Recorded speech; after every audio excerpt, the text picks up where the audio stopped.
First Watch now. What you need to know from the Cochise County Sheriff's Office. Posted by Cochise County Public Information Officers Carol Kappas and Grady Butler. First Watch on 92.3 KWCD. And it's brought to you by Sulphur Springs Valley Electric Cooperative, giving you an inside look into your sheriff's office. I'm Grady Butler, and with me is Carol Kappas, Public Information Officer with the Sheriff's Office, and Sheriff Mark Daniels. Good morning. Good morning, Cochise County. Hello, everyone. So today on the show, we're going to be talking about the 4th of July, so you can stick around. We got the Rotary Club in, we got the Fire Department in, we've got Tim Wachtel in from the Cervista Police Department. Everything 4th of July coming up later in the show. But first, let's start off with all the parades. There's tons of them. They are. And you can tell, like I said, we're on the outskirts of this health pandemic because every community's opening up. I mean, in fact, there's more parades than we have resources right now as we're talking here, trying to spread our units all over the county. And I'll be doing the Palominas one on Saturday morning. Mm-hmm. I'll be out the Palominas parade doing theirs.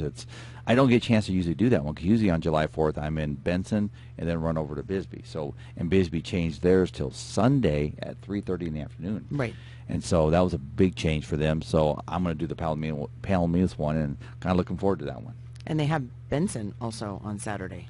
Yeah, Benson's theirs at 9. Right. And Palominas is at 9:30. So I'm like, I don't know if I could actually do that one. I don't know if I'm that. Yeah, I couldn't do that one without breaking a couple laws. So, but no, our teams are everywhere. So we want to make sure we're in every community supporting them on behalf of the Sheriff's Office. That's right, because people are excited to be out and about. I mean, still, use precautions, be safe, because there's always another strand around the corner. You want to make sure that you're just aware of all of that, but it's good to get out. It's good to get out. It is, and I think everything we've talked about over the last few months, whether it be health, whether it be safety, whether it be drinking and driving, fires, is coming to a head here this weekend. So we got to be smart, and I say that in a good way. That there's going to be a lot of activity, a lot of traffic, a lot of celebrations. People want to do campfires, you name it, barbecues. I just saw a thing the other day on barbecues, especially the propane, where they explode and everything like that. So just be careful out there, because I think it's going to be a challenging weekend on the public safety side. I really do, because people are excited to be out. And there's one more thing that hopefully, I'm fingers crossed, that we're going to add to that, although we want people to be safe. What was the stuff yesterday? I don't know. I was doing my we have open mats at the high school for wrestling, so we're doing that. And we came out of the weight room, heading back to the wrestling room, and it was raining, and the kids were looking. We hadn't seen that in so long, and it's an educational facility, so I wanted to make sure I educated them. I said, "It's okay. That's called rain. We haven't seen it for so long." But boy, we got a lot of rain last night. I was really excited about that. And one of the things, in driving in it, you're not used to it. And the stuff is flowing across the roadway. Now, we have the turnaround, don't drown, and people just go right through it. They splash the windshield of the people coming at them. It's just a recipe for disaster. But all of that said, man, I hope it rains. Oh, I do too. And the way it's going, they predict a very wet monsoon. And so I'm hoping that continues this way. We've seen enough dryness to last us for a long, long time. So let's get... I can't say, I don't know if that comes out right. Let's get wet again. If that sounds right. And then also for the 4th of July, the fireworks are rain or shine, so just so everybody knows that. They're going to do it either way, correct? So and they've had those before like that where, the fireworks going and it's raining. So yeah, one year it was pouring. Every fireman in town's going, yes, that's exciting. And we want to remind everybody about fireworks restrictions. We are going to have the Cervista Fire Department in later to talk about that, but we can talk about that now as well. Yeah, I'll yield back to them on the experts. In fact, I was talking to them the other day because the restriction, one of them, you can't even burn in a burned barrel. That's how restrictive it's been. So I'll yield back to them on all that, but we just got to be smart. We know when it's right and wrong. Just be smart when you're out there, especially up in our canyons. They're still so dry. I was up in Carr Canyon last weekend, and it is so dry up there. And a lot of the recreational areas around the state have closed up because of that high risk for fire. But ours are still open, so they put the trust back in the community's hands, so we just need to respect that. Well, and looking at fireworks, and you know it's dry when you have mesquite trees dead, brown. The leaves abandoned them, said, okay, yes. We're out of here. We're going to go find a tree that likes us. And so you look at fireworks and LAPD yesterday. How many of you saw that? LAPD had a tip on some fireworks, and fireworks, were not the issue necessarily. It's the quantity and quality of the fireworks. Like, they had M80s on steroids, just pipe bombs is what it was. And they have this huge thing for LAPD for their bomb squad. And it's a flatbed trailer. It's got a big old box on it that's made of, I don't know what kind of steel. It says LAPD, looks so awesome. Well, their bomb squad actually put some of the stuff in their little container, and they closed it, and it exploded.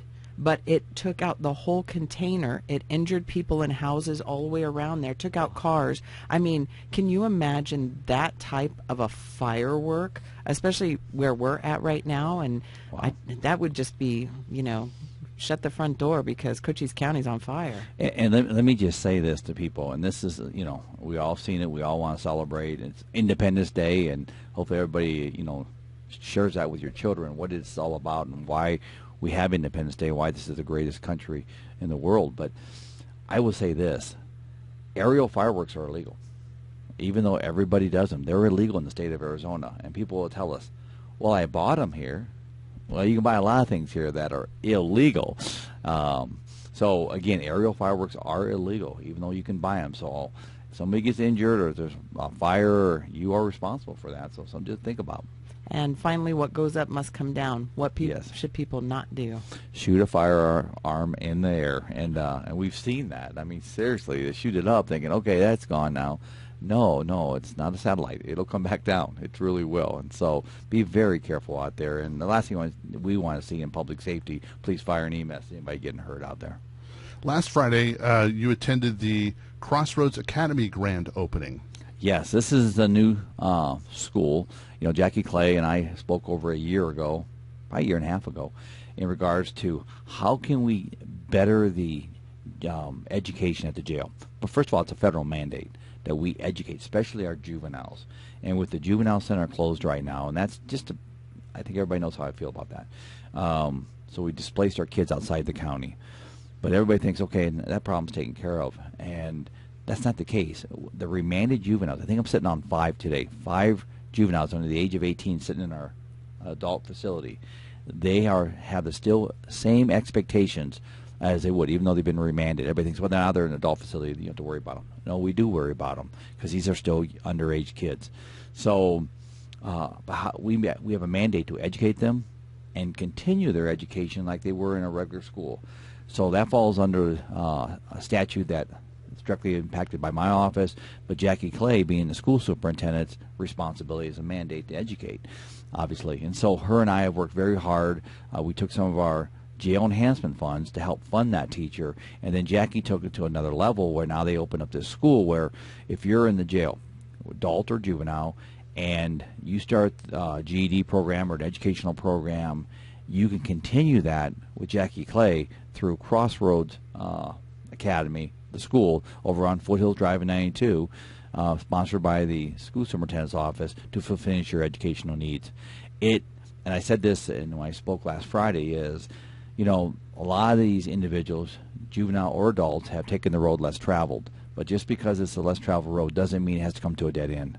So she has provided roads off that to give her these people opportunities, and those are opportunities to succeed in life. So kudos to Jackie Clay, kudos to her team, and kudos to all the community members, U of A, Southwest Gas, SSVEC, all the people, all the organizations that have stepped up to make this academy happen. So anytime you can educate a young one or somebody in need that for some reason didn't get it while they're in high school, you've done well in the community. So I applaud her and her team.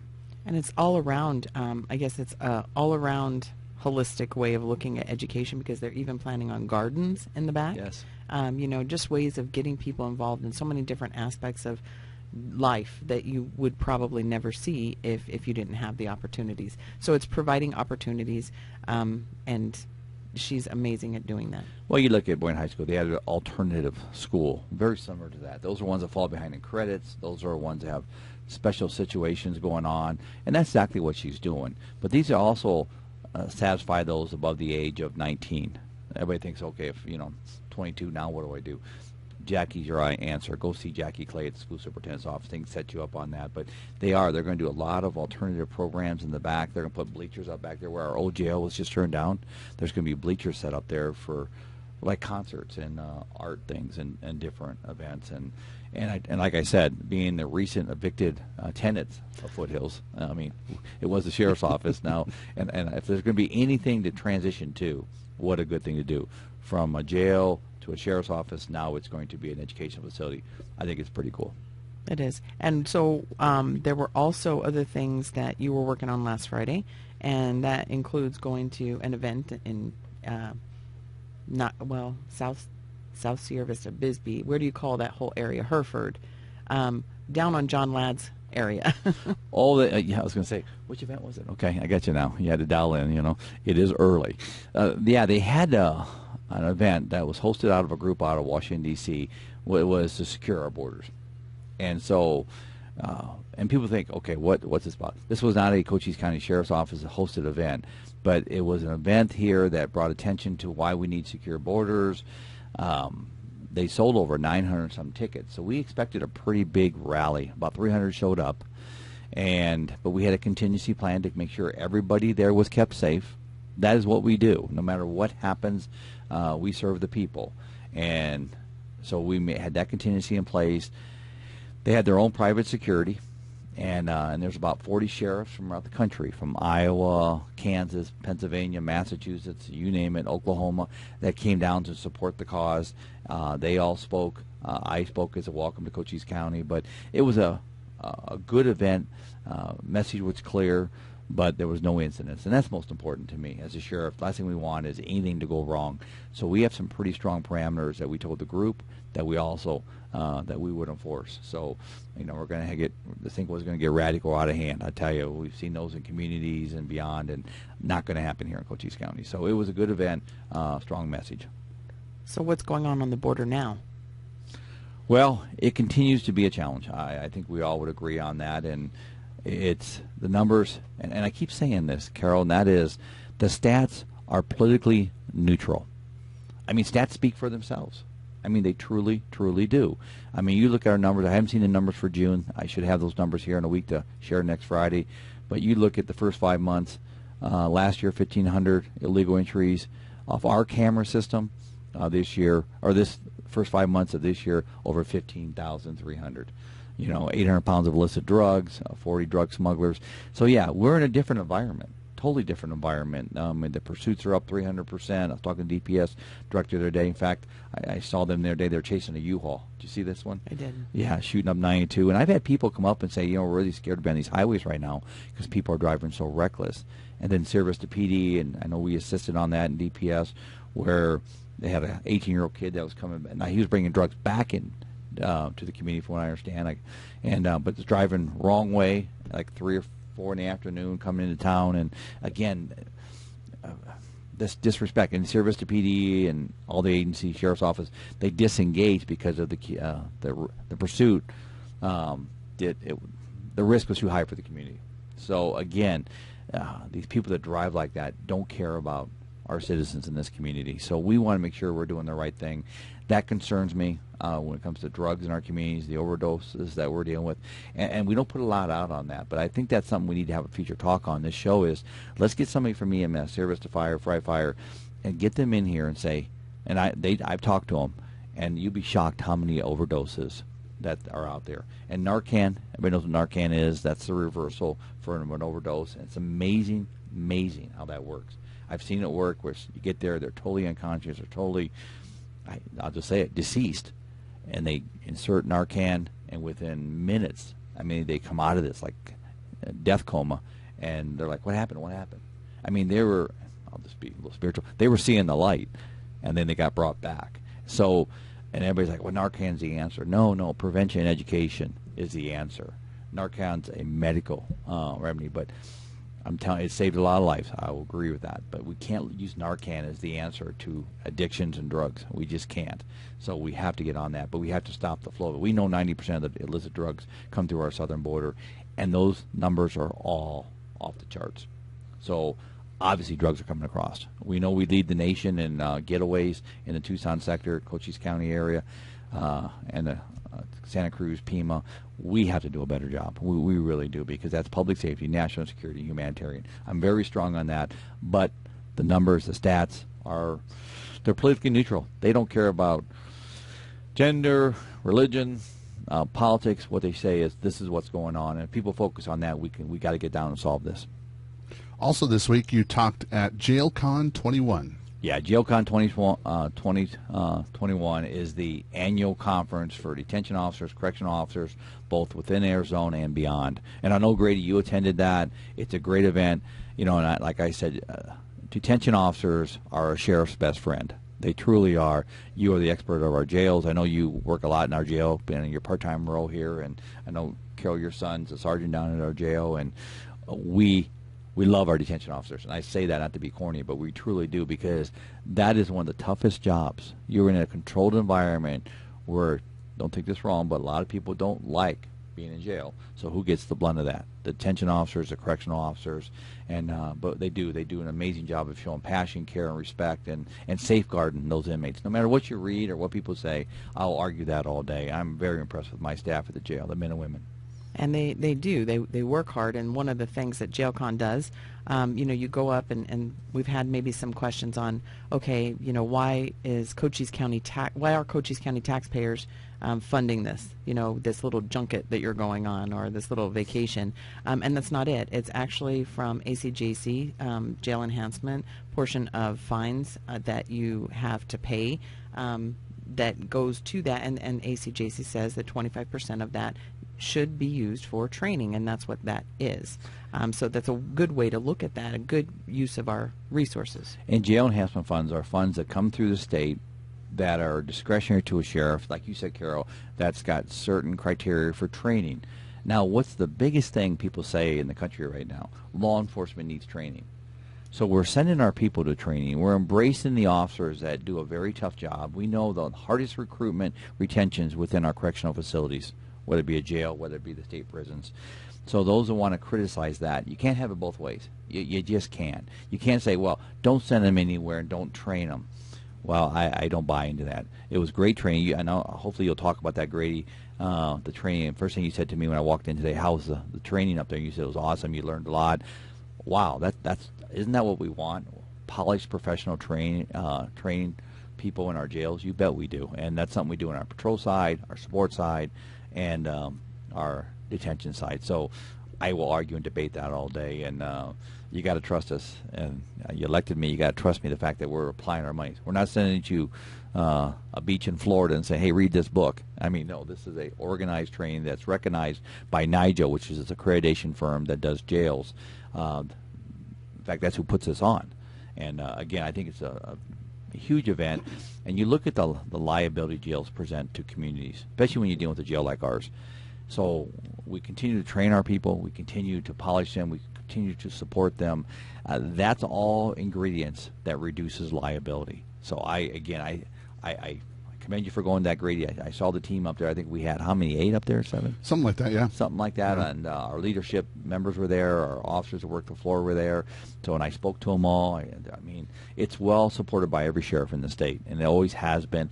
And as the president of Arizona Sheriff Association, part of my duty is to welcome and embrace training like that in the state. And some of the training that that they did have up there was like for use of force, which is a national consideration at this point. They also had mental wellness for an officer. They had social media for law enforcement. They had litigation training. And they also, one of our nursing staff, Kathy Maddox, was up there giving one of the talks. I even went to her class, and a lot of it was over my head because it was very medical, but I even learned something from that one. So the fact that the training was so high level and across all different genres, and you got to kind of pick and choose where you wanted to go.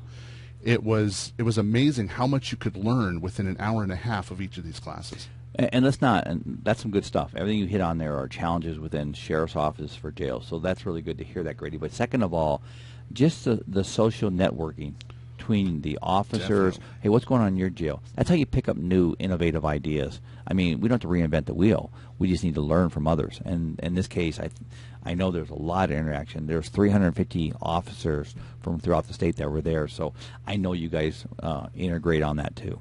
And there was even in one of the main halls, they were talking about network with each other, learn from each other, and get everybody's cards and talk to each other. So that was really, really prevalent at the whole convention.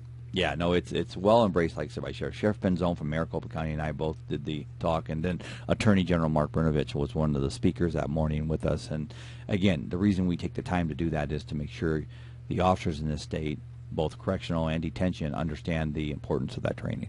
And they even had some cool stuff, like they had Craig Johnson, who's the author of the Longmire books, and it's now a television show. He was there talking, very cowboy guy. He was really down to earth. But there was also some entertainment there too, to give a light side of the corrections, and because everybody's under pressure when you're a detention officer. So this was a nice way to kind of unwind a little bit too. And I'll add this to this as we conclude this conversation. But it's this: it's been a rough year for corrections and detention. I mean, why a lot of organizations got to work from home. A lot of organizations shut down, which is sad on some of the businesses. We couldn't shut down. We couldn't work from home. We're in the heat of it to make sure that we had safe inmates, and healthy staff. That's easier said than done. And our operational plan, which was shared by many other jails throughout the state, thanks to our jail leadership and jail commander, we did a very good job. But it was stressful for that year. So this was a kind of time to, though you're still learning, still networking, to actually wind down a little bit too. And it's important, like you said, to do all of those things. And Commander Bradshaw has even invited, an entire contingent for one of the meetings down to our jail in the next couple months. And so there's going to be a two-pronged approach. You're going to get business done, which is what they do. Important to share information and get all of that taken care of. But the second thing that's going to be, I guess, most effective for us is that everybody gets to see the condition of our jail. Oh, yeah. And so with that being said, we're trying to get that information out there that, it's an issue. And we just need to make sure that we address it as the best way possible. Well, I keep saying this, whether it be a border issue, whether it be a jail issue, go to the people that are the experts in it. I don't claim to be an expert of either, but I do yield to the experts of Border Patrol. I do yield to the experts of officers that work the jail every day. There's no way I can walk in a jail and know more than what they do every day. So I yield to them and I learn from them. Talk to those people. Talk to a detention officer in Cochise County and say, hey, do we need a new jail in Cochise County? I promise you they'll tell you they do. If they don't, call my office right away, because I'm really wondering what they're saying or what they're saying. Working. Or they'd actually... Yeah, they don't work there, and they say they tell the public they work there. Something's wrong. But, we need a new jail. And like I said, we're hoping by August we're going to be able to come out with the factoid sheet that we're going to be sharing with the public at large. And one of the things that you went to, Grady, was a social media class. And they probably talked about scams, and it's something that we really need to hit on, too. And one of the things really quickly that's prevalent is when you're on your Facebook page and you see these things come out, they're like little surveys. So, if you put your first name with what your favorite place is, what would your name be or whatnot, that's just phishing. People are gathering information, believe it or not, psychologically. They can figure a lot about you personally, passwords and identity theft potential targets and all of those things. So it looks harmless, but did you learn all of that in your social media? Yeah. What was the number one song the week you were born? Yeah. That's a good one. Yeah. Because you're giving your own, within a week, you're giving your birthday to them. Yeah. That's exactly those it. kinds of things. Yeah. That's actually really good. Yeah. Yeah, it makes a lot of sense, too. Yeah. A lot of sense. And then there was the social media had on both sides, because they were talking about how what we should do as an agency and then what people should do off time.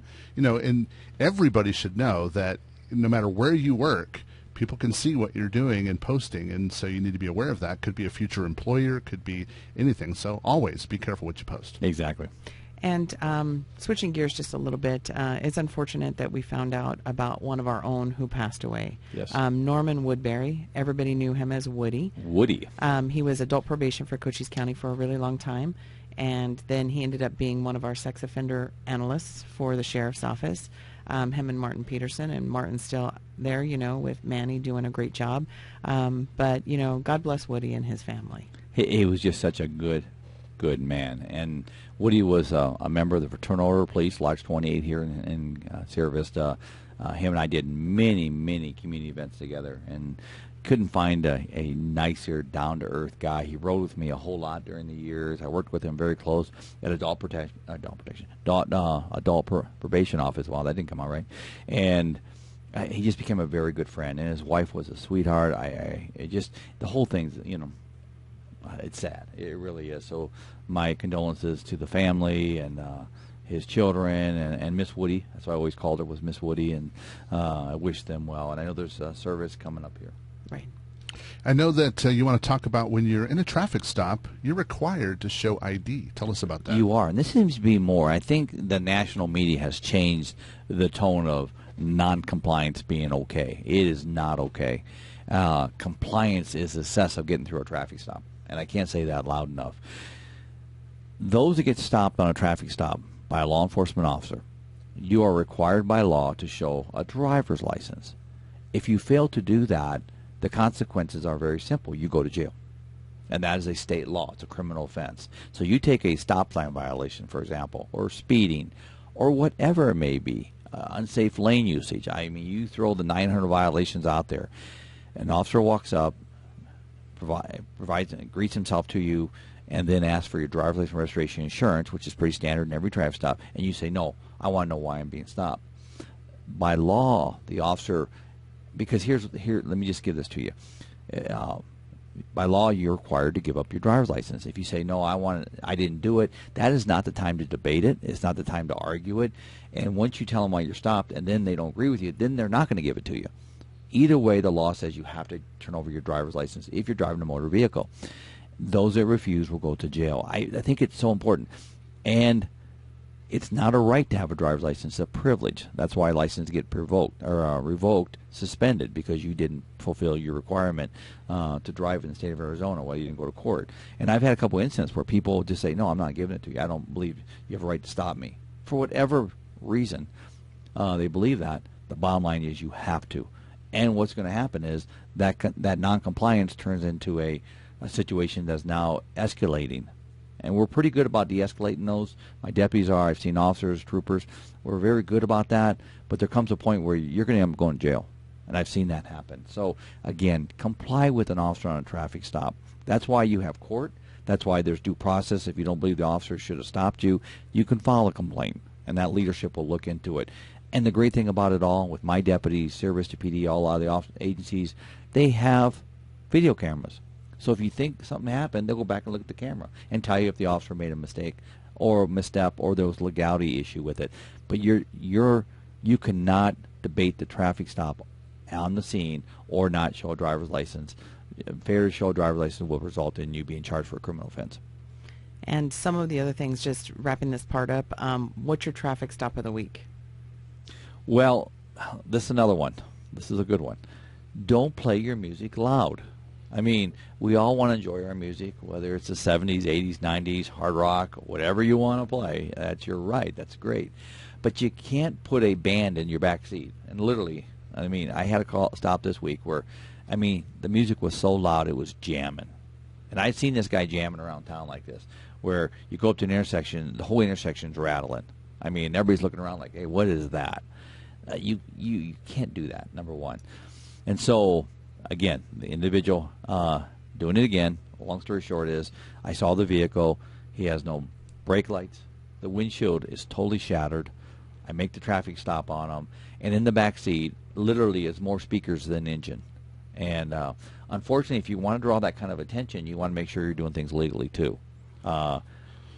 Besides equipment. His windshield was so fractured and busted up. I told him, I said, your windshield's like totally unsafe. And he took the windshield and he actually pushed on it from the inside and came right out. Came all the way out. And I said, wow, that is beyond unsafe now. And he told me, he goes, well, I play my music so loud, it popped the windshield. Wow. Folks, that satisfied the story of how loud the music is.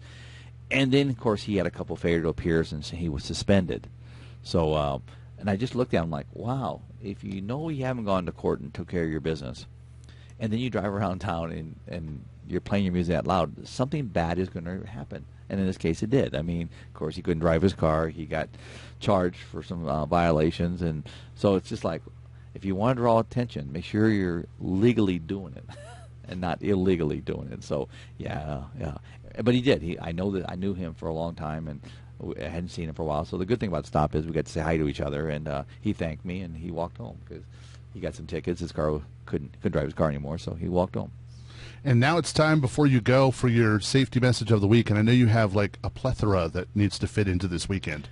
It does, and I hit it on the beginning. I'm going to finish on the end because I want to highlight that. I know Tim Wachtel from Cervista PD and Randy from the Rotary Club are here right behind me, and they're going to talk about all the different events. That's high energy. That's all high energy stuff. Celebration is the key. Fires, a lot of traffic, celebrating with the spiritual liquid. Have fun this weekend. It's America's holiday. It's Independence Day. You know, embrace the families around you and the loved ones around you. But do it smart, and most important, do it safely. I mean, we don't want to see tragedies. We've seen enough tragedy over the last year and a half. Please don't compound that. I mean, we just had that accident up on 90 last week and a half ago, the head-on that took a little 9-year-old's life. Please be smart. Think of that incident itself, and that should make you think twice. If it doesn't, God bless you, man. It's not going to be good. So, again, be smart, obey the laws, celebrate, but do it the way America designed to do it. So. All right. Well, we thank you for coming and talk to us today, Sheriff Mark Daniels. Thanks, Grady. Thanks, Carol. Everybody, have a safe July 4th. And who do we have coming in next, Carol? We have Randy Suskin from the Rotary. It's First Watch on KWCD Country, and it's brought to you by Sulphur Springs Valley Electric Cooperative. It's First Watch Now. Hosted by Public Information Officer Carol Kappas and Grady Butler. On 92.3 KWCD. And it's brought to you by Sulphur Springs Valley Electric Cooperative, giving you an inside look into your sheriff's office. I'm Grady Butler, and with me is Carol Kappas, Public Information Officer with the Sheriff's Office, and our next guest. Welcome back, Cochise County, and we have Randy Suskin from the Rotary Club. Welcome, and tell us all things 4th of July. All things 4th of July. First thing, it's on the calendar. Yes. And it is the 54th year that the Cervista Rotary Club is doing the 4th of July celebration. It did just start as a fireworks show and has morphed or transitioned into a huge event that actually starts on July 3rd. In conjunction with the San Pedro Kiwanis doing their street dance on July 3rd. And Trainwreck plays, and it's the only event that Trainwreck plays during the year is the street dance on July 3rd. So if you know Trainwreck and you want to come, or you want to see a great blues rock band, come on out tomorrow night and have a great time. Starts at 7 o'clock. So everything starts at kind of like the 3rd of July, which is awesome. And before we get to the 4th of July festivities, tell us what the Rotary Club does. Who are you guys, and how do you do this? Well, the July 4th event is we raise all the funds through private and corporate donations, and without the individuals and the local businesses that support this event, it doesn't happen. Yes, we get great support to make the event happen from different entities with the fort, the city, the county, but the event, all the money raised that pays for the fireworks comes from all private and corporate donations. And in addition to what the Rotary Club does is we are a civic service organization with 1.2 million members around the world. Don't quote me on the exact number, but about 3,500 clubs. Wow. In Cervista, we have 4 clubs alone. We are the Cervista Rotary Club. We get lots of volunteers from the other clubs for this event, and we do different service projects. One of the things that Rotary says is service above self, and it's not about us. It's about what we do and what we do for the community, and it is all about the community. Well, you're about to put on a big show for the community, so let's talk about, you kicked off the 3rd of July there. What starts the 4th of July? It starts bright and early at 7 a.m. with the Pets and People Promenade. Actually, Grady, you're hosting the Pets and People Promenade. Yes. And it is put on by the Cervista, or by New Frontier Animal Medical Center, and they do a fantastic job. And if you really want to see pets and people dressed up, this is an event. And it's not just cats and dogs. It's cats, dogs, ferrets, turtles, and some other. They had a bulls last time, and they called them the Incredibles and dressed them up like the Incredibles. That's pretty clever. There's some clever stuff out there. It is very good. And then they do a kind of a walk around the park, and the mayor hands out some prizes, and you'll be handing out some prizes. There's raffles too, and then the big stuff starts. The stage show starts at 9 a.m. with a invocation, and then we'll have our first band at 10 o'clock, and it's Brandon and Jerry from Panic Station.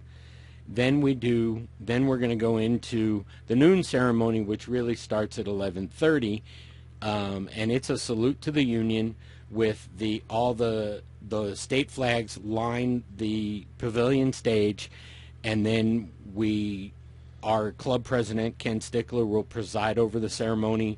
The speaker is Major General Hale, and then we do the 50-state salute, narrated by Robert LaPosta, with the cannon salute, and then hopefully as the 50-state salute ends and then the last cannon goes off, we get the F-16 flyover. Nice. However, we get a window when the planes are coming, and sometimes they're there, sometimes, all depends on when they fly over, but it's cool when they do. Right. And then after that, that's when the bands go on.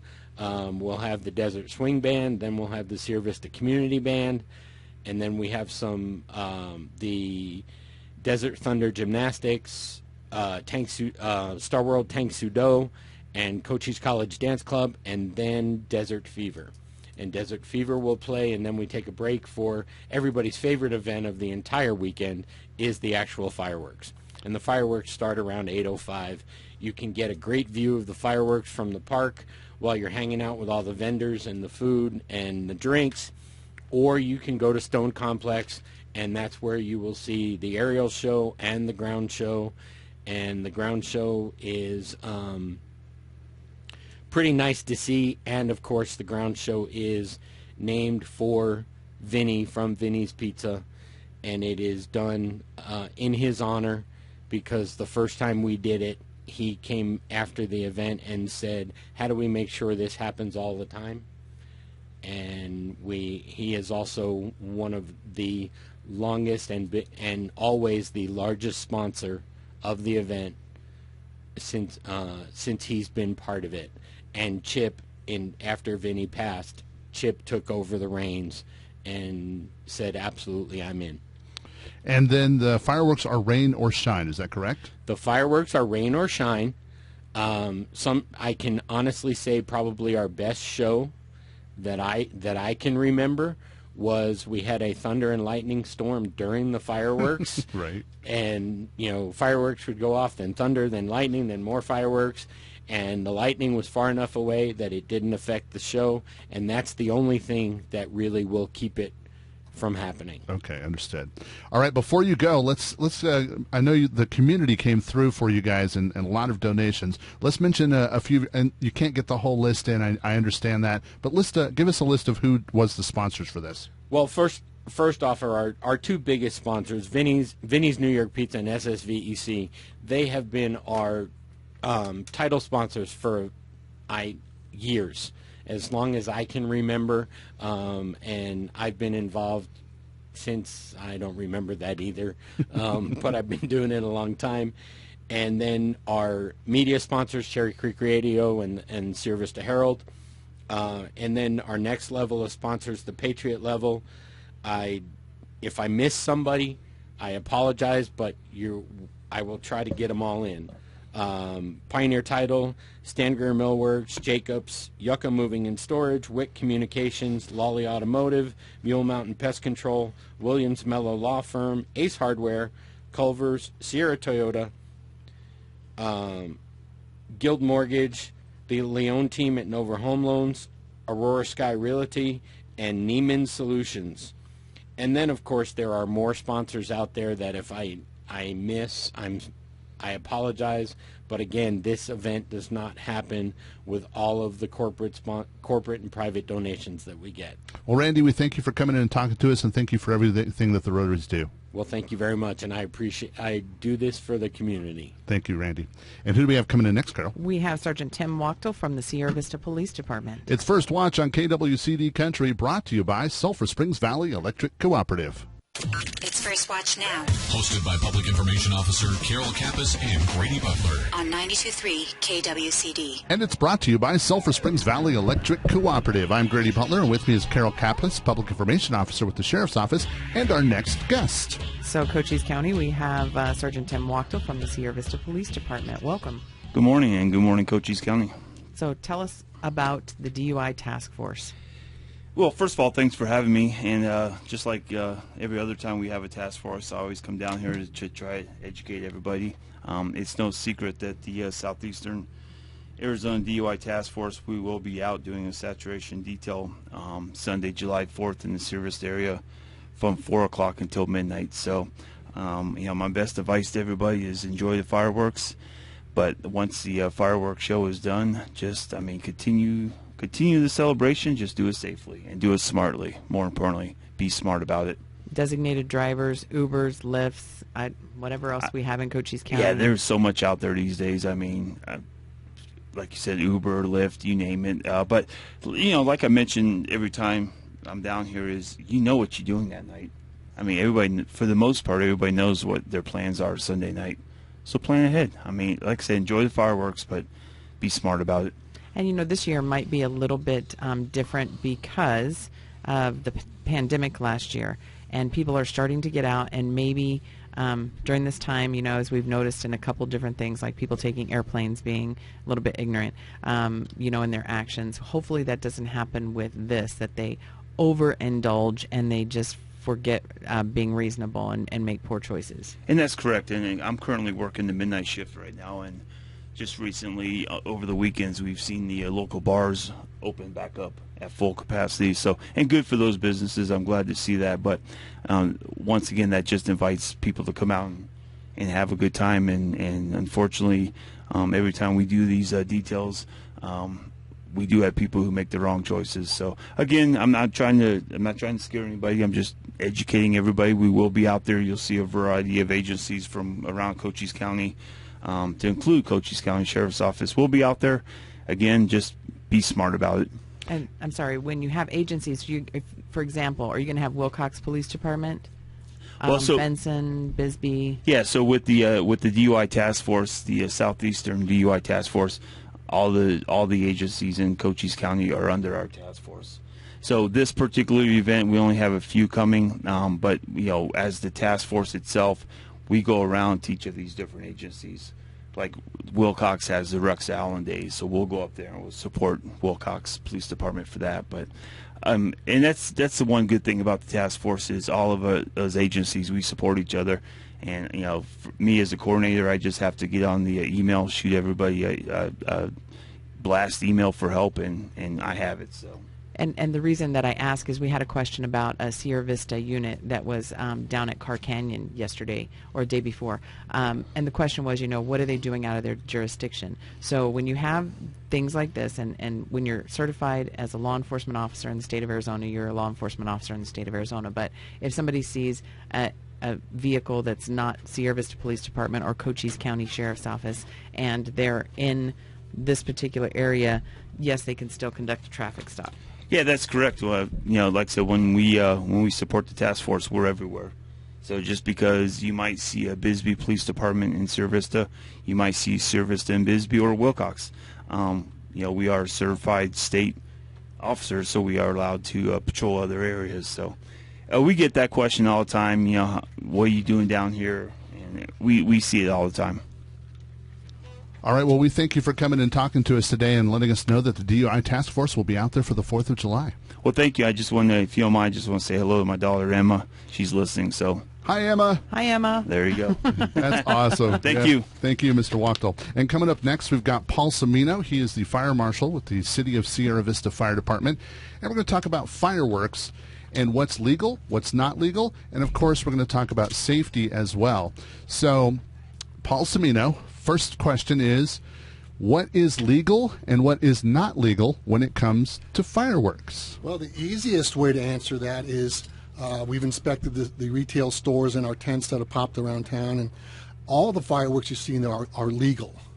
To be more specific, anything that goes aerial or explodes is illegal. Okay. My understanding is our state Senate is working on changing those rules to accept more fireworks into our state that are what they call the more exciting ones for folks to use. But in our case, the way we look at it in public safety, we always cross our fingers this time of the year, because it's not just threat of fire. it's injury.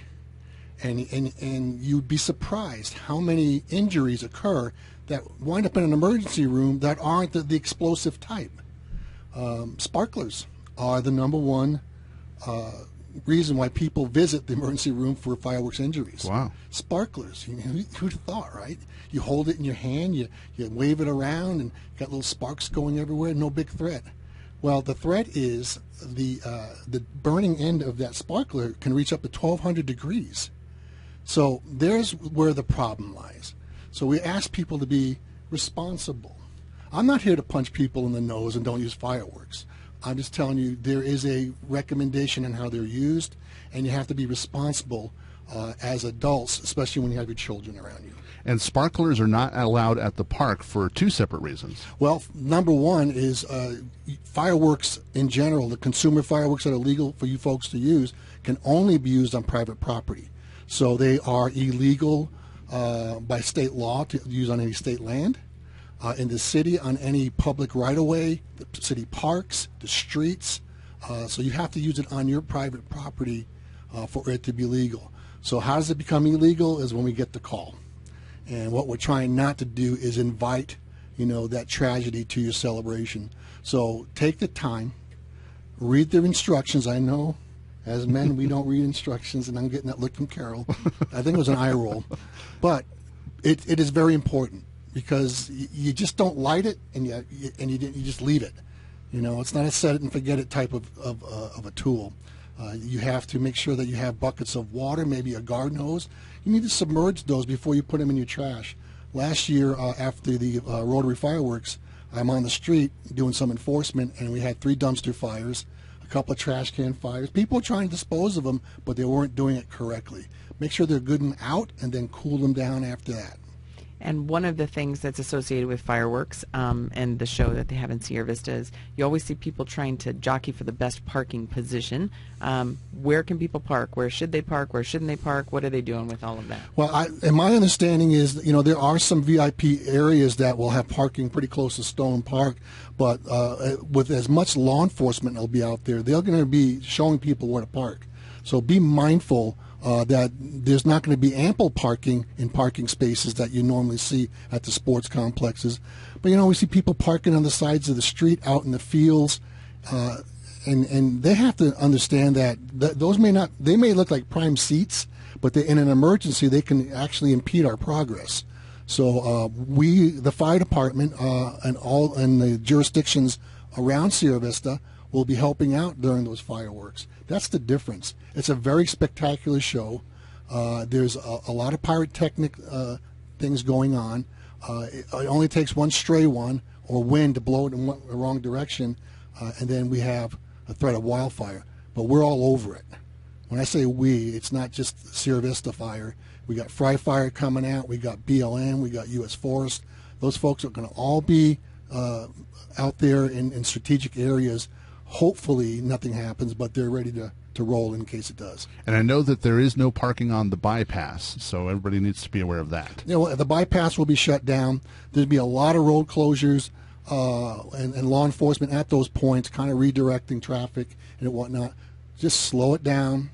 I can only imagine with the shutdown of last year what a tremendous turnout we're going to have at the fireworks. And we absolutely invite everybody to use that as your platform to come out and celebrate versus lighting fireworks off in your front yard. You will not regret it. You will be entertained. These folks who are pyrotechnicians are experts in the field. They spend a lot of time and effort getting it done for your enjoyment, and that's what we're looking for, right? Enjoyment. And we just don't want, again, to make that tragedy come into your celebration. And before you go, let's talk about the consequences of things going wrong legally and, just a fire. Okay. So if you're using the fireworks that are legal to be used in the state, you still are responsible for the safe use of those.